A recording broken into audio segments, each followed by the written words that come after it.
사실 탭스라는 시험이 시간이 굉장히 많이 주어지는 시험은 아니다 보니까 짧은 시간 내에 효율적으로 문제를 파악해야 되는 시험이라고 생각이 됩니다. 그에 따라 컨설탭스에서는 시험의 유형을 메인, 코렉트, 그리고 인퍼 이런 식으로 크게 분류를 해주어서 제가 각각 청해나 독해 파트에서 모두 이 문제는 이런 식으로 접근을 해야겠구나를 한 번에 파악할 수 있어서 문제를 짧은 시간 내에 더 빠르게 파악할 수 있었습니다. 그리고 컨설탭스에서는 오답노트의 중요성을 굉장히 강조해 주시는데요. 한 문제를 풀더라도 그 문제에 담긴 의도가 무엇이었는지, 그리고 내가 놓친 부분은 무엇이었고 내가 뭘 실수했는지를 굉장히 강조해 주십니다. 그래서 강의만 듣더라도 강의의 맨 끝부분에 항상 강조를 해주세요. 그에 따라 저 스스로의 오류를 교정할 수 있었습니다. 안녕하세요. 저는 컨설탭스 장학생으로 선발된 정경빈입니다. 저는 대학교 졸업 후 대학원 진학을 위해 탭스 점수가 필요해서 공부를 시작하게 되었습니다. 컨설탭스를 수강하기 전에는 시중에 있는 모의고사를 구입해서 한 2회 정도 시간을 재고 문제를 풀어본 후에 시험을 보러 갔습니다. 그렇게 하다 보니 탭스에 어떤 유형이 있는지 제대로 이해하지 못하고 그저 똑같이 시간에 맞춰 문제를 푸는 거에 급급했던 것 같습니다. 그래서 탭스에는 어떠한 유형이 있고 이러한 유형은 어떻게 문제를 푸는 것이 조금 더 효율적인지 그런 것들을 알고 싶어서 컨설탭스를 수강하게 되었습니다.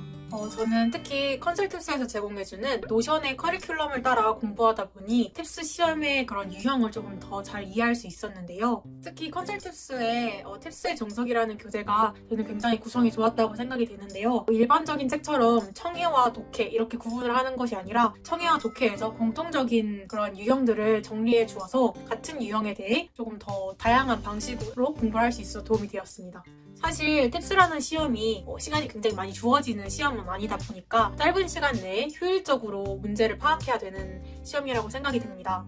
예를 들면 접점 찾기의 문제 같은 경우 메인이 단순히 언급된 디테일이 아니라 실제 그 큰 지문 하나에서 원하는 바가 무엇인지를 파악하라 라는 그런 것들이 기억에 남는데요. 그에 따라 컨설탭스에서는 시험의 유형을 메인, 코렉트, 그리고 인퍼 이런 식으로 크게 분류를 해주어서 제가 각각 청해나 독해 파트에서 모두 이 문제는 이런 식으로 접근을 해야겠구나를 한 번에 파악할 수 있어서 문제를 짧은 시간 내에 더 빠르게 파악할 수 있었습니다.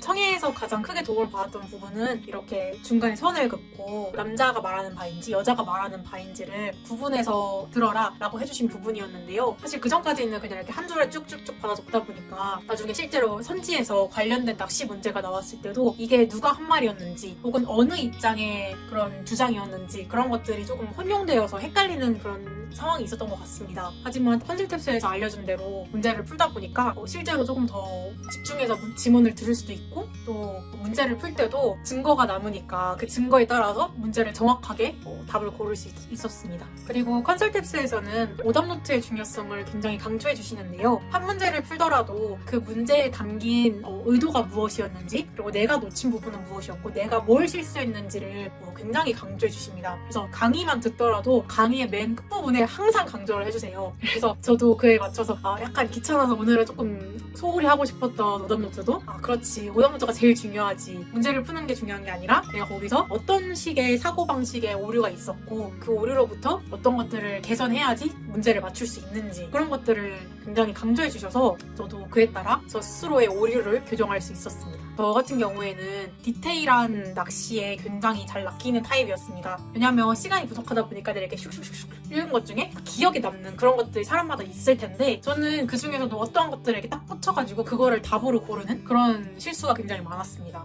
그런데 컨설탭스에서 강조해주시는 접점 찾기에 따라서 문제를 풀다 보니까 내가 여기서 이 하나의 디테일을 낚이는 게 아니라 이 큰 지문에서 원하는 게 뭔지 이 큰 지문에서 말하고 싶어하는 바가 뭔지 그런 식으로 나무가 아니라 숲을 보는 그런 연습을 조금 더 할 수 있게끔 도움을 많이 받았습니다. 탭스에서 단어의 중요성도 많은 분들이 강조해 주시는데 그 단어 역시도 바로 그 전회나 그 전전회에 나온 단어들이 반복해서 나오는 경우가 많다고 들었습니다. 그래서 그런 기출문제를 올려주시는 거에 바탕으로 어떠한 단어들이 나왔고 그리고 또 수거가 나왔는지를 공부하는 게 개인적으로는 정말 많은 도움을 받았습니다. 반복적으로 나오는 수거들이 실제로 제가 본 시험에서 나오기도 했고 그리고 정리해 주시는 그런 유형들을 공부하는 것도 생소한 주제가 나와도 그런 것들을 떠올리면서 문제를 풀 수 있었습니다. 저는 손글씨가 그렇게 빠른 편은 아니어서 복습에 시간이 너무 오래 걸리더라고요. 그래서 저는 구글의 엑셀 파일을 활용했습니다. 각각의 시트별로 청해, 독해, 어휘, 문법 이렇게 파트를 분류해 놓고 A, B, C, D 따라서 제가 모의고사 1, 2, 3, 4회 이렇게 구분을 해놓고 옆에 번호에 따라 제가 틀린 문항들을 분류해서 기록을 해보았습니다. 그렇게 복습을 하다 보니 제가 정말로 반복적으로 틀리는 유형이나 아니면 실수를 많이 하는 그런 것들을 좀 파악하기가 쉬웠습니다. 컨설턴트에서 제공되는 좋은 서비스 중에 하나는 1대1 컨설팅이라고 생각을 합니다. 1대1 컨설팅의 경우 컨설탭스를 수강하게 되면 수강생 한 명당 한 명의 선생님을 붙여주십니다. 그래서 저는 제게 배정된 선생님과 굉장히 많은 상호작용을 했는데요. 저 같은 경우에는 문법이 좀 약한 편인데 탭스에서 문법 교재의 경우에는 답만 왜 이게 답인지 정도만 쓰여있고 오답은 왜 이게 오답인지에 대해서는 잘 설명이 안 돼 있는 경우가 많더라고요. 그래서 저는 계속 왜 이건 답이 안 되나요? 저는 이렇게 생각해서 이렇게 풀었는데 왜 이렇게 풀면 안 되나요? 이런 식으로 계속 제가 왜 틀린 것인지 반복해서 질문을 드렸습니다. 사실 저는 좀 귀찮을 법도 하다고 생각이 들어서 조금 죄송한 마음도 있었는데 선생님이 항상 그런 마음 가지지 않아도 된다. 그냥 이렇게 수강생님이 조금 더 많은 발전을 이루는 게 더 중요하다. 이런 식으로 계속 이렇게 응원을 해주시고 격려를 해주셔서 저도 이렇게 용기를 잃지 않고 계속해서 공부를 할 수 있었던 것 같습니다. 탭스라는 시험이 어떤 시험이고 어떠한 것들을 물어보며 어떠한 식의 낚시를 하는지 알고 싶으시다면 컨설탭스를 수강하는 것을 적극 추천드립니다. 저 또한 컨설탭스에서 제공되는 많은 서비스들을 적절하게 활용해서 제가 원하는 성적 향상을 이뤘을 뿐 아니라 개인적인 영어 실력도 크게 향상되었다고 느꼈습니다. 탭스를 준비하시는 많은 분들께서 자신에게 맞는 공부법을 찾으셔서 원하시는 성적 이뤄내시기를 기원하겠습니다. 모두들 화이팅!